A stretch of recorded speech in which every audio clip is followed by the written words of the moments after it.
मध्ये 2 गटांमध्ये काल हाणामारी झाली, एकाचा मृत्यू झाला.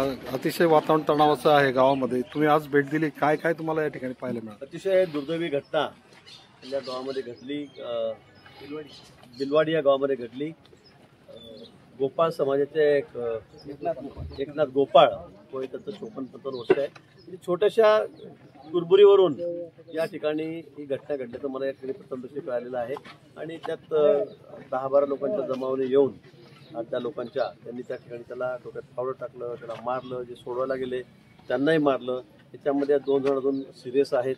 एका जणाचा लगेच त्या ठिकाणी मृत्यू झालेला, डोक्यात फावडं मारलं गेलं, काय काठ्या मारल्या गेल्या.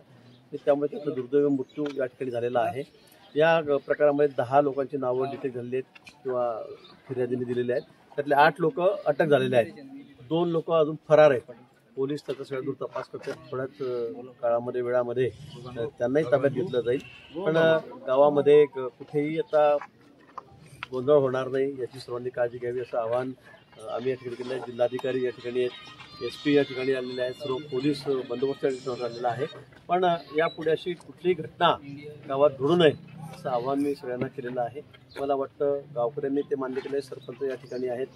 कारण एक समाजाचे 4-5 घरं या ठिकाणी आहेत. अतिशय छोट्या प्रमाणामध्ये समाज या ठिकाणी आहे. पण त्यांनाही खरं म्हणजे ते सगळे ठेवण्यासाठी जिल्हाभरातून सगळे त्याचे नातेवाईक आले. त्यांचे मी आभारच मानेल की त्यांनी अतिशय शांतता या ठिकाणी दाखवलेली आहे. कुठेही आपली घटना घडू दिली नाही. सर्व तरुण कार्यकर्त्यांनी सगळी आवरावर या ठिकाणी केलेली आहे. मला वाटतं की निश्चित ज्यांनी हा गुन्हा केलेला आहे त्यांना शिक्षा होईल. जे मृत पावलेले आहेत, त्यांचे नातेवाईक आहेत, त्यांच्या म्हणण्याप्रमाणे त्यांनाही न्याय मिळेल. गावात काही संतप्त तोडफोड सुद्धा केली किंवा वाहनांची तोडफोड सुद्धा केली. रोष ठीक आहे, थोडाफार रोष होणार आहे. कारण त्या पद्धतीने इथे 5-7 लोकांना मारहाण झाली. त्यामुळे जमावही थोडा संतप्त होता. ते 2-4 गाड्यांवर दगडफेकी झालेली आहे. कार कुठल्या असतील, पण तरी सगळ्यांनी आवरावर केली. खूप चांगलं सामंजस्याची भूमिका सर्वांनी या ठिकाणी घेतलेली आहे. आणि कुठला कुठलाही अनर्थ या ठिकाणी झालेला नाही. पण निश्चित झालेली घटना ही अतिशय दुर्दैवी आहे. त्यामुळे जे आरोपी आहेत त्यांना ताब्यात घेतलेलं आहे आणि ज्या फरार आहेत त्यांना तात्काळ ताब्यात घेतलं जाईल आणि त्यांना योग्य ती शिक्षा पुढे याच्या संदर्भात पोलीस कारवाई करतील.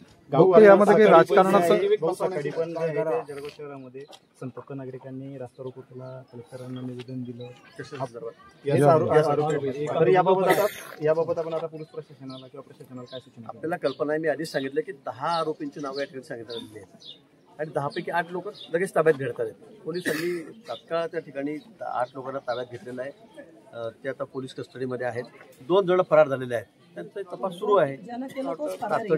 तातडीने या ठिकाणी कारवाई करण्यात आलेली आहे. आता यांचं म्हणणं मुख्य आरोपी त्यातून जरी कट असला तोच फरार आहे, तसे तोही लवकर ताब्यात येईल. त्यालाही कुठेही त्याची हैगा केली जाणार नाही. काही जण जखमी आहेत, गंभीररित्या जखमी आहेत, उपचारासाठी खर्च करू शकणार नाही अशी त्यांची परिस्थिती असल्याने समाजातले मजूरी करणारे हे लोक आहेत. मी आता डॉक्टरांशी बोललो, दवाखान्यात बोललो. अजून 2 जण सिरियस आहेत. त्यांचा जो उपचार होईल, काय जो खर्च लागेल करण्यासंदर्भामध्ये तरतूद आम्ही केलेली आहे. आमचे रोग पदाधिकारी कार्यकर्ते त्या ठिकाणी दवाखान्यात आहेत. ते त्याची काळजी घेत आहेत. राजकारण समोर येतं या सगळ्या घटनेमागे? गावातलं छोटं मोठं राजकारण. निवडणुकीमध्ये जो मयत गोपाळ समाजाचा तो रिझर्व्ह कोर्टातून निवडून आलेला होता. समोरचे लोक त्या ठिकाणी होते, ते त्या ठिकाणी पडलेले. गावातलं राजकारण आहे. सगळ्या ठिकाणी कुरबुरे असतात. पण मला वाटतं त्याचं रूपांतर एवढ्या गंभीरपणे व्हावं ही दुर्दैवी गोष्ट आहे. कुरबुरे सगळ्या ठिकाणी असतात, नसतं असं नाही आहे. थोडाफार वैमनस्य असतं. पण अशा पद्धतीने जोर उठणं किंवा असं बेदम मारहाण करणं मला वाटतं हे अतिशय चुकीचं आहे. आणि म्हणून मला वाटतं झालेला प्रकार अतिशय निश्चित आहे. आरोपींवर कठोर कारवाई केली जाणार. CCTV लावायची गावकऱ्यांनी मागणी केली. हो, त्यांनी काय त्याचा छोटा समाज आहे, 5-7 घरं या ठिकाणी आहेत. त्यांनी सांगितलं की आमच्या घरासमोर तरी कॅमेऱ्याला म्हणजे समजेल कोण येतं काय करतं. निश्चित त्या संदर्भामध्ये पण गावकरी तरी समंजस आहेत. सरपंच या ठिकाणी भेटून गेलेत. एखाद दुसऱ्या फक्त हा कौटुंबिक म्हणजे एका कुटुंबाचाच वाद होता.